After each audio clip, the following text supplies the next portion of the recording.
There are two women. They live in the same mid-sized city. Both went to college, both built careers, both raised families. At 40 years old, if you looked at their lives from the outside, you would have called them equals. Both earned around $75,000 a year. Both had roughly $85,000 saved for retirement. Both owned homes with manageable mortgages. Both had two kids in middle school. Their starting lines were nearly identical. At 65, the picture looks nothing alike. Rachel, the first woman, retires with $940,000 in investments and a paid-off house. She chooses how to spend her mornings. She volunteers twice a week. She travels with her sister. She is not rich, but she is free. Lisa retires with $160,000 in savings. Her house still has 8 years left on the mortgage. She works 3 days a week as a bookkeeper because Social Security covers just over half her monthly expenses. She is not reckless. She is not careless. She made ordinary decisions that felt reasonable at the time. Those decisions, layered on top of forces she never fully saw coming, created a retirement she never intended to have. Rachel and Lisa made different choices in their 40s. But this story is not just about discipline. Rachel's path was harder than a man's would have been at the same income. Lisa's path was harder than a man's would have been at the same income. Both women face financial pressures that standard retirement advice often misses, because a lot of that advice was built around a different working life, a different pay structure, and a different retirement timeline. The retirement gap for women is real. Morgan Stanley reports that women save about 32% less for retirement than men. Women also live about 5 years longer on average, which means the money has to last longer, even though there is less of it. And the forces that create that gap don't hit evenly across a lifetime. They bunch up in one brutal decade. They bunch up in your 40s. This is the decade where many women hit their peak earning years while also carrying the heaviest family responsibilities. It's the decade where career breaks, caregiving, divorce risk, and financial pressure from 2 generations can collide at once.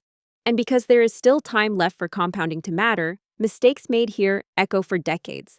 So let's get specific. There are 5 forces that hit women especially hard in this decade. The first is the wage gap compounding problem. Women still earn less than men on average. Forbes Advisor and Pew Research put the number at roughly 85 cents on the dollar. What matters is not just the pay gap itself. What matters is what that gap does when retirement savings are built as a percentage of salary. A woman earning $75,000 and saving 15% contributes $11,250 a year. A man in a similar role earning $88,000 contributes about $13,200 at that same rate. The difference is roughly $2,000 a year. That may not sound devastating. But if that gap starts in your 40s and runs for 25 years, invested at 7%, it can mean around $135,000 less at retirement. That's the real damage. A smaller input year after year turns into a much smaller outcome. And this is where a lot of retirement advice fails women. The advice says, save 15%. But 15% of a smaller salary does not produce the same retirement result. The percentage sounds equal. The outcome is not. Rachel understood that. She didn't wait for fairness to show up in her paycheck. She adjusted for the math. Instead of treating 15% as the finish line, she raised her retirement contribution to 17% during her 40s. That difference over time added roughly $90,000 to her retirement.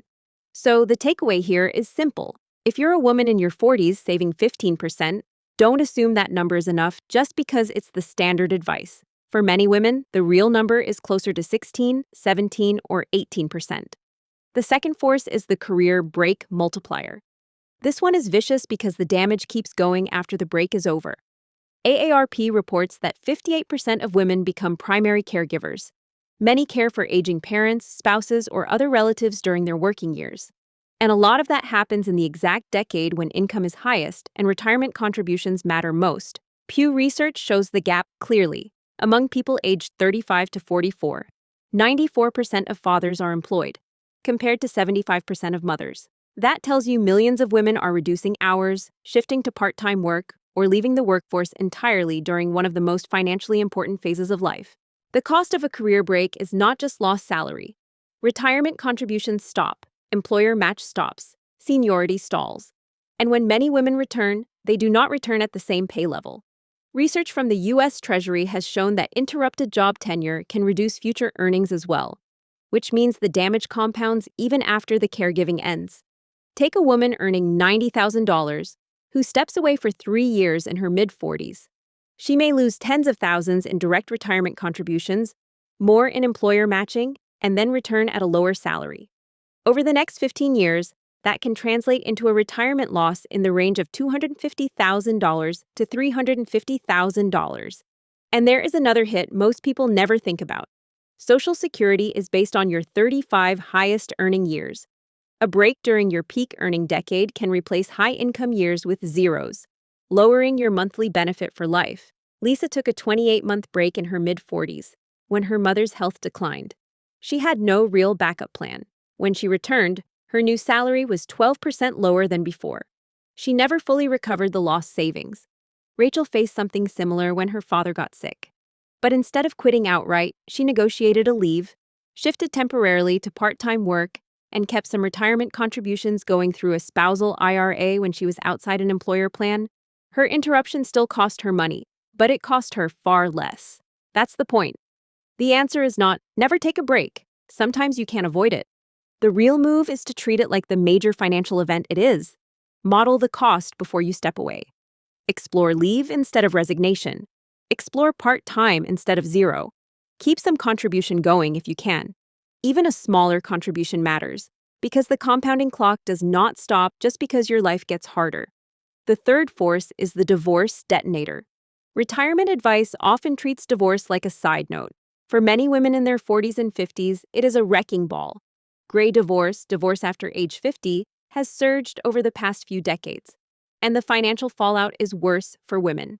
A Government Accountability Office report found that household income drops about 41% for women after a divorce at age 50 or older, compared with 23% for men. Other research has found that women's standard of living after late-life divorce falls much more sharply than men's. Divorced women also tend to have far less retirement savings than married women. Why? Because divorce in midlife doesn't just split assets, it splits the entire financial structure. One household becomes two. Joint retirement savings get divided. Fixed costs rise. And many women end up keeping the family home, which feels secure emotionally, but often weakens them financially. That trade is brutal. A retirement account is a liquid, compounding asset. A house is an illiquid asset that comes with taxes, repairs, insurance, and maintenance. They are not interchangeable. Lisa divorced at 47. It was civil, no chaos. But she kept the house for the sake of the children and gave up part of the flexibility she would have had with more liquid retirement assets. Her ex walked away with fewer housing obligations. Within a few years, he had rebuilt far faster than she had.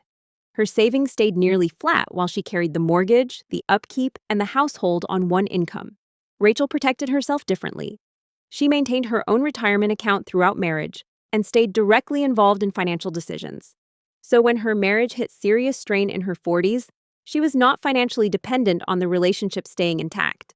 That doesn't mean planning for divorce as a lifestyle. It means refusing to outsource your financial foundation. The takeaway is blunt. Maintain your own retirement account regardless of your marital status. And if divorce ever enters the picture, be very careful about trading liquid retirement assets for a house that drains cash and doesn't compound. The fourth force is the sandwich generation tax. This is what happens when your 40s place you between two generations at once. You may still be supporting children, while also helping aging parents. And women carry a disproportionate share of both the caregiving and the financial burden. Pew has found that a huge share of adults in their 40s and 50s are stuck in this middle position. AARP data shows women do most of the caregiving. That means women are often the family's emergency buffer from both directions. Teen expenses rise. College pressure rises. Meanwhile, parents may need transport, home care, medication help, or direct cash support. None of these things feels like a retirement decision in the moment. That's why this force is so dangerous. A few $100s a month for a parent. A smaller retirement contribution so your child can stay in a program. A temporary pause to cover a family emergency. Each choice feels separate. It isn't. $400 a month redirected away from retirement savings during your 40s can mean hundreds of thousands of dollars less by retirement, depending on time and return. The money is not just leaving your account, it is losing its chance to compound. Rachel dealt with this by setting what she called a retirement floor. Her retirement contribution happened first every month. not if there was money left over. First, then she figured out what support she could offer from cash flow above that floor. She helped family, but she did not let every family need turn into a permanent reduction in her own future security. That rule matters. If you want to support children or parents, do it from cash flow above the floor, not by hollowing out retirement contributions during your most important decade. The fifth force is the longevity premium. This one is almost invisible until it's too late. Women live longer than men. Morgan Stanley, using current data, puts average female life expectancy several years above male life expectancy. Fidelity's retirement healthcare estimates also show women face higher total healthcare costs in retirement, and women make up most of the population in the oldest age brackets, which are often the most expensive years of life. That means a woman may need to fund 25 or even 30 years of retirement, not 20. That changes everything. If two people want the same annual income in retirement, but one needs the money to last 5 or more years longer, that person needs a bigger nest egg. Not a slightly bigger one, a meaningfully bigger one. And here's the problem. Women often retire with less money while needing that money to last longer. That is not a small planning gap. It is a structural disadvantage. Lisa didn't fully run her retirement numbers until 63. When she did, the projection showed her savings running out around 81. Her likely lifespan extended well beyond that. Rachel ran her numbers against a much longer timeline from the beginning. She planned to age 90, not 75. That one assumption changed how aggressively she saved and how she made decisions in her 40s. That's the practical move here. Run retirement projections to age 90, not 75, not some vague average that sounds comforting. Use the longer horizon. If there is a gap, your 40s are when it still has a real chance of being closed. So, what do you do with all of this? You stop using generic retirement advice as if it was written for your exact life. If the wage gap means your salary base is smaller, your contribution rate may need to be higher. If a career break is coming, price it before it happens, and protect contributions however you can. If divorce is a possibility, maintain your own retirement foundation and think hard before treating the house as the safer asset. If you're supporting 2 generations, set a retirement floor and refuse to fund everyone else by dismantling your future. If you're likely to live longer, plan for the longer timeline now, not when the clock has almost run out. That is the real message here. Rachel is not a story about being better with money. She is a story about seeing the forces clearly enough to respond to them before they did permanent damage. Lisa is not a story about bad choices. She made reasonable decisions under real pressure. What she lacked was not character. It was full information. She did not know the career break would echo for decades. She did not know that keeping the house after divorce could trap her cash flow. She did not know that a standard contribution rate, while technically correct, was not enough for a lifespan longer than the advice was built around. Rachel knew. Lisa didn't. That is the difference. The retirement gap women face is real. It is documented. It is structural. It will not be solved by slogans about budgeting harder or skipping small luxuries. It gets solved by understanding the specific forces that hit women hardest and making decisions that account for them before the damage compounds. And the decade where that matters most is your 40s. Not because it is too late, because for many women, it is the last decade where there is still enough time for the math to work in your favor. You have the information now, that matters. Because the women who reach retirement with options are usually not the ones who had perfect lives. They are the ones who understood the real game early enough to stop playing by rules that were never built for them in the first place.